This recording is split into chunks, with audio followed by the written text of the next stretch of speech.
Hello friends, welcome to the competitor content channel కి. This is Nikhita అండి. ఈ రోజు మనం టిఎస్సి 2024 లో విద్యా దృక్పథాలు మ్యారథాన్ వీడియో అండి. సో ఇది వచ్చేసరికి పార్ట్ 4 ఇంపార్టెంట్ బిట్స్ ఏమైనా ఉన్నాయి మనం చూసుకుందాము, ఈ వీడియోలో కవర్ చేద్దాం. So let's start the video. First question, వేద కాలంలోని క్రీస్తు పూర్వం 1400 నుంచి 6000 సంవత్సరం విద్యా బోధనకు సంబంధించిన సరి అయినది ఏమిటి? వీటిలో రైట్ ఆన్సర్స్ ఏమిటి అంటే ఇవి అన్ని రైట్ ఆన్సర్స్ కిందకే వస్తాయండి. ఒకసారి చూద్దాము. బోధన ప్రధానంగా మౌఖికంగా ఉండేది. గురు ఆశ్రమంలో విద్య కొనసాగేది మరియు గురుకుల విద్య. నెక్స్ట్, విద్యా బోధనకు బ్రాహ్మణులకు మాత్రమే అవకాశం ఉండేది. ఓకేనండి, ఇవి అన్ని వేద కాలంలో విద్యా బోధనకు సంబంధించినవండి. Okay, next question. ప్రాథమిక స్థాయి నుంచి విద్యాలయ అధ్యయనం వరకు పాఠశాలల్లో, కళాశాలల్లో, విశ్వవిద్యాలయాల్లో జరపబడుతున్న విద్యా విధానం ఏమిటి? ఎటువంటి విద్యా విధానం అని క్వశ్చన్ అండి.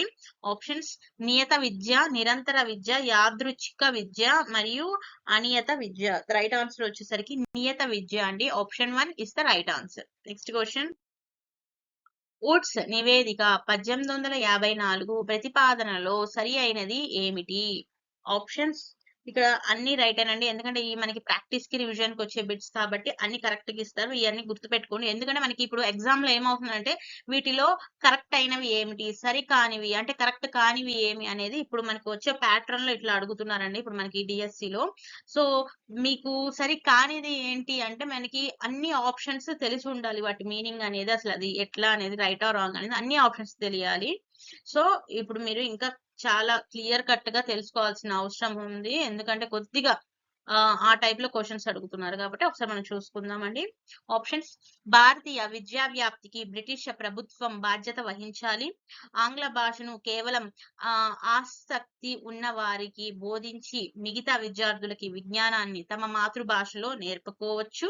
మరియు విద్యను ప్రాథమిక, మాధ్యమిక, ఉన్నత కళాశాల స్థాయిలు మరియు విశ్వవిద్యాలయ స్థాయిలుగా విభజించి నిర్వహించాలండి. సో వుడ్స్ నివేదిక ప్రకారం ఇది ప్రతిపాదనలో ఉన్నాయన్నమాట. ఈ 3 ఆప్షన్స్ కూడా రైట్ ఏనండి.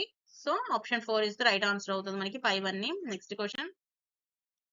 డాక్టర్ దౌలత్ సింగ్ కొఠారి అధ్యక్షతన భారతీయ విద్యా కమిషన్ ను కేంద్ర ప్రభుత్వం ఎప్పుడు నియమించింది? ఓకేనండి, అంటే కొఠారి కమిషన్ అండి. ఒకసారి ఆప్షన్స్ చూసుకుందాం. 1964 June 14, 1964 July 14, 1964 January 14 and 1964 August 14. Right answer వచ్చేసరికి ఇక్కడ ఆప్షన్ 2 అండి. 1964 July 14 is the right answer. Next question అండి. ఓకే, గ్రామీణ విశ్వవిద్యాలయాలను స్థాపించాలని సూచించిన కమిటీ ఏమిటి? Options: Radhakrishnan committee, Eshwari Bai Patel, Janardhan Reddy, Rammurthy committee. The right answer వచ్చేసరికి మనకి ఇక్కడ రాధాకృష్ణన్ కమిటీ అండి. ఏమిటదండి? గ్రామీణ విశ్వవిద్యాలయాలను స్థాపించాలని సూచించిన కమిటీ ఏది అంటే రాధాకృష్ణన్ కమిటీ. Next question. పాఠశాల సముదాయానికి చైర్మన్ గా ఎవరు వ్యవహరిస్తారు? ఆప్షన్స్: ప్రైమరీ పాఠశాల ప్రధాన ఉపాధ్యాయుడు, కమిటీ చేత ఎన్నుకోబడిన ఉపాధ్యాయుడు, డిప్యూటీ ఎడ్యుకేషన్ ఆఫీసర్, సెకండరీ పాఠశాల ప్రధాన ఉపాధ్యాయుడు. ద రైట్ ఆన్సర్ వచ్చేసరికి మనకి ఇక్కడ సెకండరీ పాఠశాల యొక్క ప్రధాన ఉపాధ్యాయుడు అండి. ఓకేనండి, option 4 is the right answer. Next question. రాష్ట్ర విద్యా పరిశోధన శిక్షణ మండలి అంటే ఎస్సిఆర్టి విధి కానిది ఏమిటి? వీటిలో ఏది విధి కానిది? చెప్పాను కదండి, కానిది ఏమిటి లేకపోతే సరి కానిది ఏమిటి? సో ఇప్పుడు వచ్చే క్వశ్చన్స్ అనేది ఈ టైప్ లో వస్తున్నాయండి కొద్దిగా మనకి అప్లికేషన్ ఫామ్ లో. సో ఆప్షన్స్: బోధనలో ఆధునిక ధోరణులను పరిశోధించి వాటి ఫలితాలను ఉపాధ్యాయులకు అందిస్తుంది మరియు ఉపాధ్యాయులకు దీర్ఘకాలిక శిక్షణ కార్యక్రమాలు నిర్వహిస్తుంది. రాష్ట్ర ప్రభుత్వం విద్యాశాఖకు విద్యా విషయక సలహాదారుగా పనిచేస్తుంది. రైట్ ఆన్సర్ వచ్చేసరికి ఉపాధ్యాయులకు దీర్ఘకాలిక శిక్షణ కార్యక్రమాలు నిర్వహిస్తుంది అనేది ఇక్కడ మనకి ఎస్సిఆర్టి యొక్క విధి కాదు మాట. సో కానిది అని అడిగాడు కాబట్టి ఆప్షన్ 2 అనేది రైట్ ఆన్సర్ అండి. నెక్స్ట్ క్వశ్చన్ చూసుకుందాము. ఉపాధ్యాయ వృత్తిపరమైన నియమావళి ఏ సంవత్సరంలో యునెస్కో సిద్ధం చేసిన నియమావళికి ప్రతిరూపం? ఆప్షన్స్: 1984, 1948, 1974, 1980. రైట్ ఆన్సర్ వచ్చేసరికి మనకి ఇక్కడ 1974 అండి. Option 1 is the right answer. Next question. ఈ క్రింది వాణిలో ఆర్థిక పరమైన రిజిస్టర్ కానిది ఏమిటి? Options cash book, contingency record, service register, acquittance register. Right answer వచ్చేసరికి మనకి ఇక్కడ సర్వీస్ రిజిస్టర్ అండి. Option 3 is the right answer. Okay, ఒక వ్యక్తి దృష్టి క్షేత్రం పరిధి 20 డిగ్రీలు మాత్రమే ఉన్నట్లయితే అది ఏమిటి అండి చూద్దాము. పాక్షిక దృష్టి లోపం, అంధత్వం, తక్కువ స్థాయి దృష్టి మరియు ఆటిజం. రైట్ ఆన్సర్ వచ్చేసరికి అంధత్వం అండి. Option 2 is the right answer అవుతుంది. నెక్స్ట్ క్వశ్చన్, NPEGEL కార్యక్రమం యొక్క ముఖ్య లక్ష్యం ఏమిటి? ఆప్షన్స్ బాలికల సర్వతోముఖాభివృద్ధికి కృషి చేయడం, గుణాత్మక విద్యను అందించడం, 6 నుంచి 14 సంవత్సరాల బాలికల నమోదు నిలకడను పెంచడానికి పాఠశాలల ఏర్పాటు, పైవన్నీ అండి. సో మనకి ద రైట్ ఆన్సర్ వచ్చేసరికి పైవన్నీ అవుతుంది. సో ఇవి అన్ని NPEGEL కార్యక్రమం యొక్క ముఖ్య లక్షణాలు. So option 4 is the right answer. Next question, ప్రపంచ అటవీ దినం ఎప్పుడు? Okay, March 21, March 22, March 23, March 24. Right answer వచ్చేసరికి option 1 March 21 is right answer. Next question, Kothari commission 1964-66 భారతీయ విద్యపై చేసిన సూచన ఏమిటి? మనకి రైట్ ఆన్సర్ వచ్చేసరికి పైవన్నీ అండి, ఎందుకంటే ఇవన్నీ రైట్ ఆన్సర్స్ ఇస్తారని చెప్పాను కదండి ప్రాక్టీస్ లో. సో ఒకసారి ఆప్షన్స్ చూసుకుందాం. ఉచిత విద్య అందించాలి, పాఠ్య పుస్తకాలను ఉచితంగా అందించాలి, స్టడీ సెంటర్లు ఏర్పాటు చేయాలి. ఇవి అన్ని రైట్ ఆన్సర్స్ అండి. కొఠారి కమిషన్ లో భారతీయ విద్యపై చేసిన సూచనలు కొఠారి కమిషన్ ఇది మాట. ఓకేనండి, ఉపనయనం అనగా ఏమిటి? ఆప్షన్స్, ఉప అనగా సమీప అని, నయనం అనగా నేత్రం ఆర్ జ్ఞానం అని అర్థం, జ్ఞాన సముపార్జనకై సమీపాన ఉండటం, మరియు పిల్లవాడు పుట్టగానే చేయు ఒక కృతువు. ఆప్షన్ నెక్స్ట్ 4th ఆప్షన్ వచ్చేసరికి 1 మరియు 2. రైట్ ఆన్సర్ వచ్చేసరికి ఆప్షన్ 4 అండి. మనకి ఇక్కడ 1 మరియు 2 ఆప్షన్స్ అనేవి రైట్ ఆన్సర్. నెక్స్ట్ క్వశ్చన్, విద్య రూపాలకు సంబంధించి కింది వానిలో సరికానిది ఏమిటి? అంటే విద్యల యొక్క రకాలు అండి. ఆప్షన్స్ నియత విద్య, అనియత విద్య, యాదృచ్ఛిక విద్య, ఏది కాదు. రైట్ ఆన్సర్ వచ్చేసరికి ఏది కాదు అండి. Option 4 is the right answer. సరి కానిది ఏమిటి అని ఇచ్చాడు కాబట్టి ఇవన్నీ విద్యలో టైప్స్ ఏనండి. సో అందుకని ఏది కాదని పెట్టేసేసాం. Okay, next question, a single shelf of good European literature was worth the whole native literature of India and Asia అని వ్యాఖ్యానించిన వారు ఎవరు? Options Lord Macaulay, Lord Hardinge, Campbell, Elphinstone. The right answer వచ్చేసరికి మనకి ఇక్కడ Lord Macaulay అండి. Option 1 is right answer. Next question, 1956లో దేశమంతటా పర్యటించి మౌలిక విద్యాభివృద్ధికి 7 ముఖ్యాంశాలతో కూడిన సిఫారసు చేసిన కమిటీ ఏమిటి? ఏంటంటే 7 ముఖ్యాంశాలను ఇచ్చాడు. So options Shri G Ramachandran, Ramamurthy, busy Kher, cab committee, CABE cab. ఓకేనండి. సో రైట్ ఆన్సర్ వచ్చేసరికి శ్రీ జి రామచంద్రన్ అండి. Option 1 is the right answer. Next question, Acharya Ramamurthy committee సిఫారసు ప్రకారం సరి అయినది ఏమిటి? ఏమిటి కరెక్ట్ అంటే మనకి చెప్పాను కదండి అన్ని కరెక్టే. ఒకసారి ఆప్షన్స్ చూసుకుందాం. వ్యాయామం, క్రీడల్లో బాలిక భాగస్వామ్యాన్ని పెంచాలి, శిక్షకార్మి పేరుతో విద్య సహాయకులను నియమించి పాఠశాలలు లేని గ్రామ ప్రాంతాల్లో పాఠశాలను విద్యనందించాలి, మరియు బోధనలో శిశు కేంద్రీకృత విధానాలను అనుసరించాలి అండి. ఇవి అన్ని ఆచార్య రామమూర్తి కమిటీ యొక్క సిఫారసులు అండి. ఓకేనండి. నెక్స్ట్ క్వశ్చన్, సర్వశిక్ష అభియాన్ లో బాల బాలికలు వయో పరిమితిని గుర్తించండి. ఆప్షన్స్ 7 నుంచి 14 సంవత్సరాలు, 5 నుంచి 12 సంవత్సరాలు, 6 నుంచి 14 సంవత్సరాలు, 5 నుంచి 14 సంవత్సరాలు. రైట్ ఆన్సర్ వచ్చేసరికి 6 నుంచి 14 సంవత్సరాలు అండి. సర్వశిక్ష అభియాన్ లో బాల బాలికల యొక్క వయో పరిమితి మాట అది. ఓకేనండి. నెక్స్ట్ క్వశ్చన్, కింది వాణిలో ఏ సంస్థను కేంద్రీయ దృశ్య శ్రవణ విద్య వికాస సంస్థ అని కూడా అంటారు? Options NCTE, CIET, CCRT and CTE. Right answer వచ్చేసరికి NCTE అండి. ఆప్షన్ 1 ఇస్ రైట్ ఆన్సర్ అండి. నెక్స్ట్ క్వశ్చన్, జిల్లా ప్రాథమిక విద్యా పథకం ద్వారా ఉపాధ్యాయ సాధికారతకు దోహదం చేసే అంశం ఏమిటి? ఆప్షన్స్: వృత్యంతర శిక్షణ ఇస్తుంది, పాఠశాలకు బోధన గ్రాంట్ ఇచ్చి అభ్యాసన ప్రక్రియ మెరుగుపరచుట, బోధన సమస్యలు పరిష్కరించుట.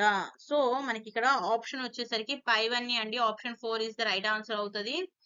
జిల్లా ప్రాథమిక విద్యా పథకం ద్వారా ఉపాధ్యాయుల సాధికారతకు దోహదం చేసే ఈ అన్ని అంశాలండి. ఓకేనండి. నెక్స్ట్ క్వశ్చన్: ఉపాధ్యాయ విద్యకు సంబంధించి విధాన నిర్ణయాలు తీసుకునే సంస్థ ఏమిటి? ఏమిటండి? ఉపాధ్యాయుల విద్య మాట. ఓకేనండి. సో ఉపాధ్యాయుల విద్య అంటే ఏమిటండి? ఎన్సిటిఈ చెప్తారు కదండి, మనం చదువుకునే బిఎడ్ ఆర్ డిఎడ్ అనేవి ఎన్సిటిఈ యొక్క కిందకి రావాలి అని. So option 1 is right answer. Next. ఓకేనండి. సుస్థిర అభివృద్ధి అనే భావనను తొలిసారి దేనిలో ఉపయోగించబడిందండి? ఒకసారి ఆప్షన్ చూసుకుందాం. కొకాయక్ తీర్మానం, యునెస్కో తీర్మానం, ప్రపంచ దరిద్ర సదస్సు మరియు బ్రింట్ ల్యాండ్ కమిషన్. రైట్ ఆన్సర్ వచ్చేసరికి మనకి ఇక్కడ కోకోయాక్ తీర్మానం అండి. Option 1 is the right answer అవుతుంది. నెక్స్ట్ క్వశ్చన్: సాక్షర భారత్ ను ఎప్పుడు ప్రారంభించారు? Options: 2009 September, 2010 September, 2008 September and 2009 January. Right answer వచ్చేసరికి 2009 సెప్టెంబర్ లో సాక్షర్ భారత్ ను ప్రారంభించారు. నెక్స్ట్ క్వశ్చన్: పాఠశాలలో చేరిన విద్యార్థులు అందరూ ఆయా స్థాయిల్లో కనీస అభ్యాసన స్థాయి MLL సాధించేటట్లు చూడాలని సూచించిన వారు ఎవరు? ఆప్షన్స్: కొఠారి కమిషన్, జాతీయ విద్యా విధానం 1986, మొదలియార్ కమిటీ, పై అందరూ. రైట్ ఆన్సర్ వచ్చేసరికి ఇది ఎవరు సూచించారు అంటే జాతీయ విద్యా విధానం 1986. Option 2 is the right answer అండి. నెక్స్ట్ క్వశ్చన్: విద్యా హక్కు బిల్లు పార్లమెంట్ లో చర్చింపబడుతూ ఏ తేదీన రాజ్యసభ ఆమోదం పొందింది?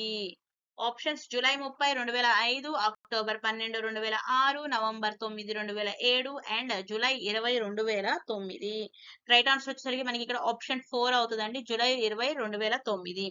నెక్స్ట్: 6 నుంచి 14 సంవత్సరాల బాలలందరికీ 1 నుండి 8వ తరగతి వరకు ఉచిత ఎలిమెంటరీ విద్యను పొందే హక్కు విద్యా హక్కు చట్టంలో ఏ సెక్షన్ సూచిస్తుంది మాట? ఒకసారి ఆప్షన్ చూసుకుందాం. Section 3, section 5, section 7 and section 9 మాట.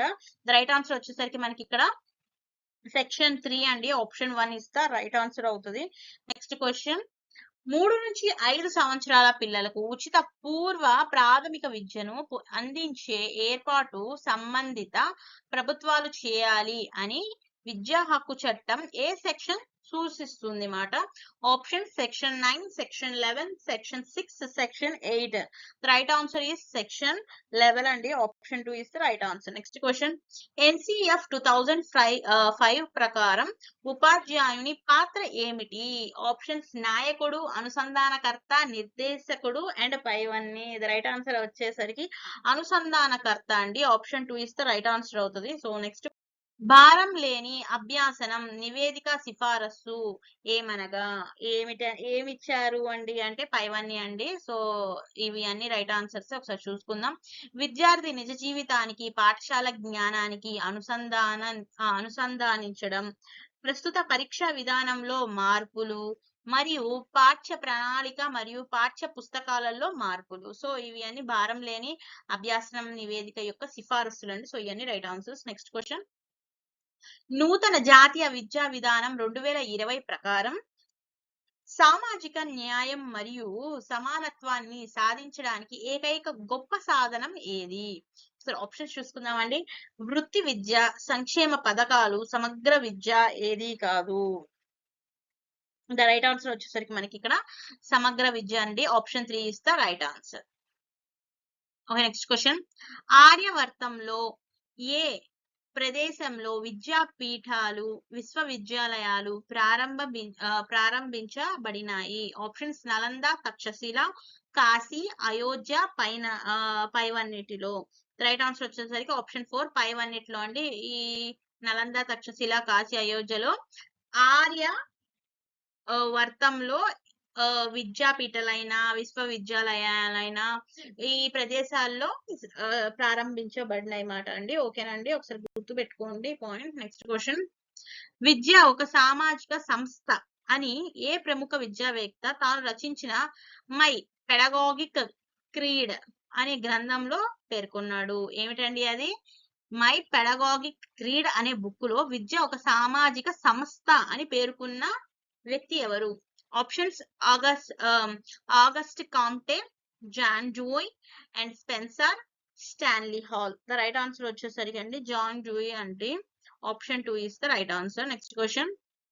1813లో బ్రిటిష్ పార్లమెంట్ ఆమోదించిన చార్టర్ చట్టం ప్రకారం భారతీయ భాషల సాహిత్య అభివృద్ధికి సమకూర్చిన గ్రాంట్ ఏమిటి? ఆప్షన్స్ 1,00,000 రూపాయలు, 2 లక్షలు, 3 లక్షలు, 50,000. రైట్ ఆన్సర్ వచ్చేసరికి మనకి ఇక్కడ 1,00,000 రూపాయలు అండి. Option 1 is the right answer అవుతుంది. Next question. ఈ క్రింది వారిలో ఎవరికి అధోముఖ వడబోత సిద్ధాంతం ప్రతిపాదనతో సంబంధం ఉంది? వీటిలో ఎవరికి? ఓకేనండి. Options Lord Curzon, Charles Wood, Lord Macaulay, William Bentinck. The right answer వచ్చేసరికి మనకి ఇక్కడ ఆప్షన్ 3 లార్డ్ మెకాలే అండి రైట్ ఆన్సర్. Next question. ఏ కమిటీ ప్రభుత్వానికి సమర్పించిన నివేదిక టువర్డ్స్ ఎన్లైటన్ హ్యూమన్ సొసైటీ అనే పేరుతో గుర్తింపు పొందింది? ఏంటండి అది? Towards enlightened human society. So options చూసుకుందాం. Eshwaribai Patel, Ramamurthy committee, Janardhan Reddy committee and Mudaliar committee అండి. రైట్ ఆన్సర్ వచ్చేసరికి మనకి ఇక్కడ Ramamurthy committee. Option 2 is right answer. ఒకసారి జస్ట్ మీరు వినండి, 1-2 సార్లు వినండి. మరి ఎక్కువగా కొద్దిగా పాత బిట్స్ అయితే నో ప్రాబ్లం రివైజ్ అవుతుంది. కొత్త బిట్స్ ఏమైనా బాగా కొత్త బిట్స్ ఉంటే జస్ట్ వదిలేసండి, స్కిప్ చేయండి. కొద్దిగా వేరే వాటికి మీరు ఆన్సర్ చేయగలుగుతున్నా అంటే నో ప్రాబ్లం. ఎందుకంటే కొత్తవి గుర్తు పెట్టుకున్నా కానీ అంత గుర్తుండవు. ఏమైనా పాతవి వస్తే జస్ట్ వాటికి ఆన్సర్ చేసి రివైజ్ చేస్తున్నట్టు ఉండండి. కమిటీస్ అయినా చట్టాలైనా సూచించినవి లక్ష్యాలు అట్లాంటి కొన్ని గుర్తు పెట్టుకుంటా ఉండండి. అవి రివైజ్ అవుతుంటే కొద్దిగా మీకు గుర్తుంటా ఉంటాయి. ఓకేనండి.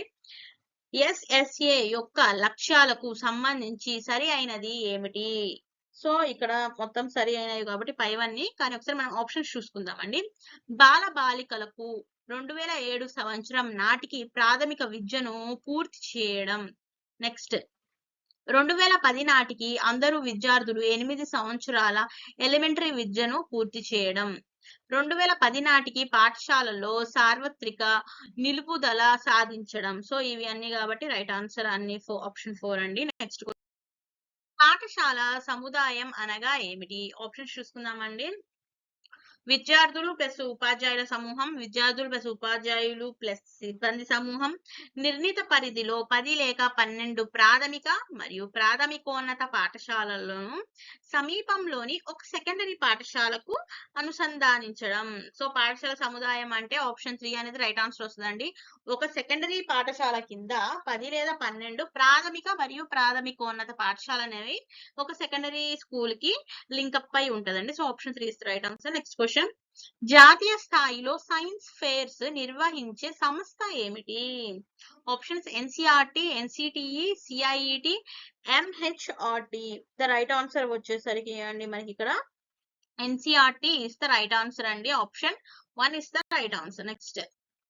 ఈ క్రింది వాణిలో ఆర్ఎంఎస్ఏ లక్ష్యాలకు సంబంధించిన అంశం ఏమిటి? మనకి ఇక్కడ రైట్ ఆన్సర్ వచ్చేసి పైవన్నీ అవుతాయండి. ఒకసారి మనం చూసుకుందాము ఏమేమిటో. 2017 నాటికి సెకండరీ విద్యను అందుబాటులోకి తీసుకురావడం, 2020 నాటికి 100% నిలుపుదల సాధించడం, 5 సంవత్సరాలలో సెకండరీ పాఠశాలలు ఆవాస ప్రాంతానికి దగ్గరగా ఏర్పాటు చేయుట ద్వారా 75% సాధించుట. సో పైవన్నీ అండి. సో ఆప్షన్ 4 మనకి రైట్ ఆన్సర్ అవుతుంది. Next question. ప్రపంచ జల సంరక్షణ దినాన్ని గుర్తించండి. వాటర్ సేవింగ్ డే మాట. So options March 22, March 23, March 24, March 25. The right answer వచ్చేసరికి మనకి ఇక్కడ ఆప్షన్ 2 అండి. March 23 is the right answer. Next question. 2011 జనాభా లెక్కల ప్రకారం భారతదేశంలో స్త్రీల అక్షరాస్యత ఎంత? ఓకేనా అండి. ఒకసారి మనం ఇక్కడ ఆప్షన్స్ చూసుకుందాం. 65.46%, 66.74%, 60.32% అండ్ 68.24%. రైట్ ఆన్సర్ వచ్చేసరికి మనకి మొత్తం 65.46% ఉందండి స్త్రీల యొక్క అక్షరాస్యత. నెక్స్ట్. 1958లో స్త్రీ విద్యపై ఏర్పాటు చేసిన జాతీయ కమిటీ సూచనలో సరి అయినది ఏమిటి? సో మనకి చెప్పాను కదండి పైవన్నీ అవుతాయి. ఒకసారి మనం ఆప్షన్స్ చూసుకుందాం. 14 సంవత్సరాల లోపు బాలికలందరినీ 1987వ సంవత్సరం వరకు పాఠశాలలో నమోదు చేయాలి. సహ విద్యను ప్రోత్సహించాలి. జాతీయ మహిళా విద్యా మండలి మరియు రాష్ట్ర మహిళా విద్యా మండలి స్థాపించాలి. ఓకేనండి. జాతీయ మరియు రాష్ట్ర అండి. సో ఓకేనండి. ఆప్షన్ 4 కాబట్టి అన్ని రైట్ ఆన్సర్స్. నెక్స్ట్, నూతన జాతీయ విద్యా విధానం 2020లో విదేశీ భాష బోధన ఏ స్థాయి నుండి ప్రారంభం అవుతుంది? ఓకేనండి. ఏంటంటే విదేశీ భాష బోధన ఏ స్థాయి నుంచి చెప్పడం స్టార్ట్ అవుతుంది? ఒకసారి మనం ఆప్షన్ చూసుకుంటే ప్రాథమిక స్థాయి, సెకండరీ స్థాయి, ఫౌండేషన్ స్థాయి, ప్రిపరేటరీ స్థాయి. రైట్ ఆన్సర్ వచ్చేసరికి మనకి ఇక్కడ సెకండరీ స్థాయి నుంచి స్టార్ట్ అవుతుందండి. Option 2 is right answer. Next question, విద్యా హక్కు చట్టం 2009 ప్రకారం 6 నుండి 8 తరగతి వరకు ఎన్ని పని దినాలు ఉండాలి? ఓకేనండి. 6th నుంచి 8th క్లాస్ వరకు ఎన్ని వర్కింగ్ డేస్ పని దినాలు ఉండాలి అనేది క్వశ్చన్ అండి. ఇక్కడ ఆప్షన్స్ 150, 180, 200, 220. సో మనకి ద రైట్ ఆన్సర్ వచ్చేసరికి 220 డేస్ అండి. Option 4 is the right answer. Next question, ఉపాధ్యాయులు ప్రైవేట్ ట్యూషన్లు చెప్పడం నిషేధం అని విద్యా హక్కు చట్టంలోని ఏ సెక్షన్ పేర్కొంటుంది? Option section 24, section 32, section 28, section 16. Right answer వచ్చేసరికి సెక్షన్ 28 పేర్కొంటుందండి. ఉపాధ్యాయులు ప్రైవేట్ ట్యూషన్ చెప్పడం నిషేధం. ఓకేనండి. Next question, RTE AP rules ప్రకారం షెడ్యూల్డ్ కులాలు పిల్లలతో ప్రైవేట్ పాఠశాలలో ఎంత శాతం సీట్లు నింపబడతాయి? ఆప్షన్ 5%, 10%, 4%, 6%. రైట్ ఆన్సర్ వచ్చేసరికి option 2, 10% is the right answer. Next question, బాలబాలికల ప్రత్యేక అవసరాలను దృష్టిలో ఉంచుకొని బాలబాలికల సంక్షేమం కోసం ప్రత్యేక శాసనాలు చేసే అధికారాన్ని ప్రభుత్వం ఏ ప్రకరణకి ఇచ్చింది? ఆప్షన్స్ ప్రకరణ 8, ప్రకరణ 13(2), ప్రకరణ 15(3) అండ్ ప్రకరణ 4. రైట్ ఆన్సర్ వచ్చేసరికి ఆప్షన్ 3 అండి, ప్రకరణ 15(3). నెక్స్ట్, సమాచార హక్కు చట్టం ఏ సంవత్సరంలో రూపొందించబడింది? ఆప్షన్స్ 1999, 2001, 2003 మరియు 2005. రైట్ ఆన్సర్ వచ్చేసరికి మనకి ఇక్కడ ఆప్షన్ 4 అండి, 2005 is the right answer. Next question, విద్యా హక్కు చట్టం ఏ సంవత్సరంలో అమలులోకి వచ్చింది? ఒకసారి option చూసుకుందామండి. 26th August 2009, 30 November 2009, 1st April 2010, 5th May 2010. So the right answer వచ్చేసరికి మనకి ఇక్కడ ఆప్షన్ 4 అండి, 5th May 2010. సో ఈ రోజుతో మనకి ఈ వీడియో అయిపోయిందండి. మళ్ళీ నెక్స్ట్ ఇంకొక మ్యారథాన్ తో మళ్ళీ మీ ముందుకు వస్తాను. ఈ లోపల మీరు రివైజ్ చేసుకుంటూ ఉండండి. మీ ఫ్రెండ్స్ ఎవరైనా డిఎస్సికి చెప్పాను కదండి ప్రిపేర్ అవుతా ఉంటే ఎస్జిటిస్ కైనా స్కూల్ అసిస్టెంట్స్ కైనా ఎవరికైనా యూస్ఫుల్ అవుతుందండి. షేర్ చేయండి, వాళ్ళకు కూడా హెల్ప్ అవుతుంది. ఈ వీడియో సపోర్ట్ చేసినట్టు ఉంటది. అండ్ థ్యాంక్స్ ఫర్ వాచింగ్ అండి. బాయ్.